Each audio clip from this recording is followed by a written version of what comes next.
경찰은 여전히 이 3명을 가장 유력한 용의자라고 주장합니다.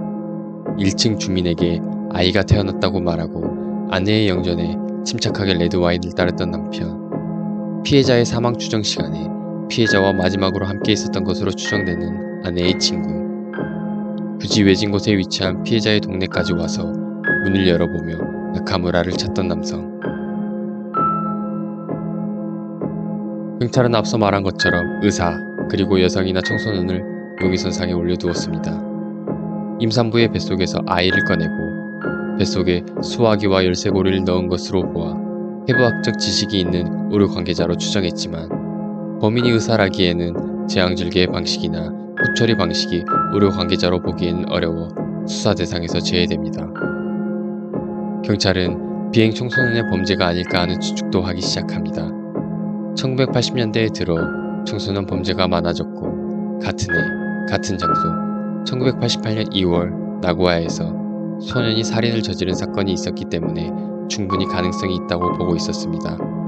하지만 범인이 집안에 남긴 발자국만으로는 범인을 추정할 수 없었기에 청소년들도 수사 대상에서 제외됩니다. 그럼에도 여전히 발자국의 크기를 보고 청소년의 범죄일 것이라 주장하는 사람도 많습니다. 범인은 누구일까요? 뚜렷한 범인을 찾지 못한 채 소문만 무성해졌습니다. 이 부부는 전에 말한 것처럼 아메이 관련 다단계 사업을 하였는데 그 일로 인해 원한을 샀다, 또는 그 동네 근처에 임산부를 노리는 스토커가 있다, 임산부를 해부해보고 싶었던 의료 관계자일 가능성이 있다 등 많은 소문으로 남편과 아이에게 관심이 지나치게 몰리자 남편은 아이를 데리고 1999년 4월 하와이로 이민을 가게 됩니다. 타임라인을 정리해보자면 3월 18일 남편은 아내의 출산이 출산 예정일인 3월 13일보다 늦어지고 있는 상태였기에 아내가 걱정되어 전화를 자주 하는 상태였습니다. 오후 12시 남편은 점심시간을 이용하여 아내에게 안부 전화를 했고 이때까지만 해도 아내는 전화를 받으며 평소와 같았다고 합니다. 오후 1시 50분경 아내의 친구가 딸기를 사들고 딸과 함께 아내의 집에 방문해서 1시간가량 머물게 됩니다. 아내는 평소에 사용한 식기를 바로 씻는 습관이 있었는데 범행 현장에 딸기를 담았던 그릇이 코타츠 위에 그대로 남아있었던 것으로 보아 범인은 아내가 모녀를 배웅하고 올라온 순간 살해한 것으로 보입니다. 오후 2시 30분경 공회전하고 있는 차량이 피해자의 아파트 주차장에 주차되어 있었습니다. 오후 3시 수상한 남성이 1층 주민에게 나카무라를 알고 있는지 묻습니다. 오후 4시에서 5시 사이가 감식 결과 피해자의 사망 추정 시간으로 예측됩니다. 오후 4시경 우체국 직원이 우편물을 배달하기 위해 피해자의 집 우편함에 우편물을 넣어두고 갑니다. 아내는 평소에 우편함에 우편물을 모아두지 않는 꼼꼼한 성격인데 남편이 귀가할 때까지도 우편물이 우편함에 그대로 남겨져 있는 것을 보고 남편이 이상하게 생각했다고 합니다. 오후 6시 50분경 남편이 퇴근 직전 집에 전화를 했는데 아내는 전화를 받지 않았고 걱정된 남편은 곧바로 집으로 귀가합니다. 오후 7시 40분경 집에 도착한 남편은 아내와 아이를 발견하게 됩니다. 그리고 1층에 사는 주민에게 전화를 빌려 신고를 합니다. 그런데 여기서 의문이 드는 것은 남편이 그 주민에게 전화를 빌릴 때 아이가 태어났어요. 전화기 선이 잘려있어서 전화기 좀 빌려주세요. 이렇게 말했다고 합니다. 그래서 그 주민은 아이가 태어났구나, 좋은 소식으로 생각하고 이런 잔인한 일이 벌어진지는 생각도 못했다고 합니다. 수많은 목격담과 인력에도 불구하고 범인을 잡을 수 있는 결정적인 증거가 남지 않았기에 범인을 잡지 못하고 시간만 흐르게 됩니다. 공소시효 만료 직전 일본의 한 방송사의 범인 수배 프로그램인 기적의 문 TVA임에서 이 사건을 다루며 범인을 찾기 위해 노력했지만 별다른 성과 없이 결국 2003년 3월 18일 공소시효가 만료됩니다. 도쿄 의대 난치질환연구소의 이시이 토시우미는 범인에 대해 이렇게 특정하였습니다. 범인은 자신의 손으로 임산부의 복부를 절개하여 태아를 꺼내고 임산부의 체내를 보고 싶어하는 욕구를 가지고 있는 인물로 복부에 넣어져 있는 물건들로 예상할 수 있다. 수화기는 태반으로, 수화기 선은 탯줄, 미키마우스 열쇠고리는 태아를 각각 대용물로 고른 것으로 보인다. 태아가 생존한 것으로 보아 범인은 아이에게는 큰 관심이 없는 것으로 보인다. 피해자의 상처가 깨끗한 것으로 보아 임산부의 복부를 절단하기 위해서는 대상을 살해하는 편이 용이하게 실행할 수 있기에 먼저 살해했던 것으로 보인다.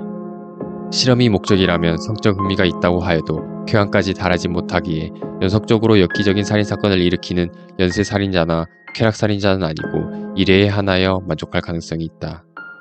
범인의 연령은 15세 이상으로 보이며 범인은 동정심이나 애정이 매우 결핍되어 있는 자로 임산부의 배를 잘라 태아를 잡아 꺼내는 것에 관하여 철저히 계획을 세웠다. 이것으로 보아 질서 형성적 살인으로 보이지만 시체를 방치하는 무계획적인 면도 보여 무질서 형성적 살인, 즉 혼합력 성적 살인에 해당한다고 볼 수 있다. 한편 이 사건으로부터 28년 전 1960년 7월 일본 고치현에서 여중생의 배가 십자로 갈라져 있었고 뱃속에는 여성의 속옷들이 넣어진 채로 발견됩니다. 여중생을 불러낸 어부가 이 사건의 유력한 용의자로 지목되지만 이 어부는 사건 현장 근처에서 자살한 채로 발견됩니다. 또 사건 발생 5년 전인 1984년 나고야시 킨키 지방에서는 여성들이 살해되고 여성 생식기에 이물질이 삽입되는 등 엽기 연쇄살인 사건이 발생하였는데 범인이 이 사건들에서 영감을 얻었다는 주장도 나오고 있습니다. 범인이 여전히 잡히지 않는 상황에서 일본의 한 사이트에 이 사건의 범인을 알고 있다고 주장하는 여성이 나타납니다. 여성은 이 사건의 범인을 알고 있고 이를 증명하기 위해 사이트를 개설했다고 주장합니다. 이 여성은 사건 발생 후 2년이 지난 1990년 2월 자신의 집에 침입하려는 것을 목격하였습니다. 여성은 경찰에 바로 신고하였지만 경찰은 여성의 신고를 무시하였습니다. 여성은 경찰에게 자신의 집이 피해자의 집 근처이며 그 남성이 자신을 살해하려 했으며 2년 전 사건의 범인일 것이라고 주장합니다. 여성은 경찰이 이 사건의 범인을 이미 파악하고 있지만 증거가 부족하여 체포하지 못하고 있다고 주장합니다. 또한 여성의 집을 도청하고 있으며 범인이 여성을 공격할 때 체포하고 자백시키려는 것이라고 주장합니다.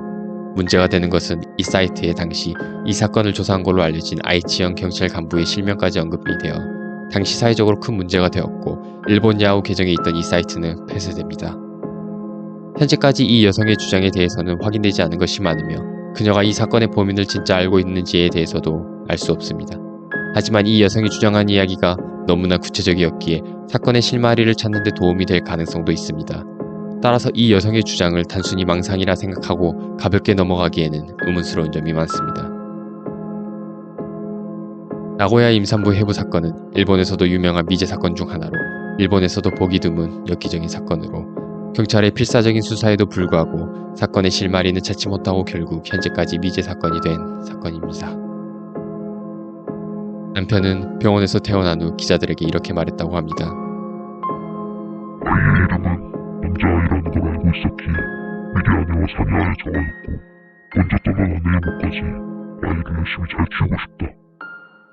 사건을 잊으려고 하지만 마음에 너무 평생 잊을 수 없다.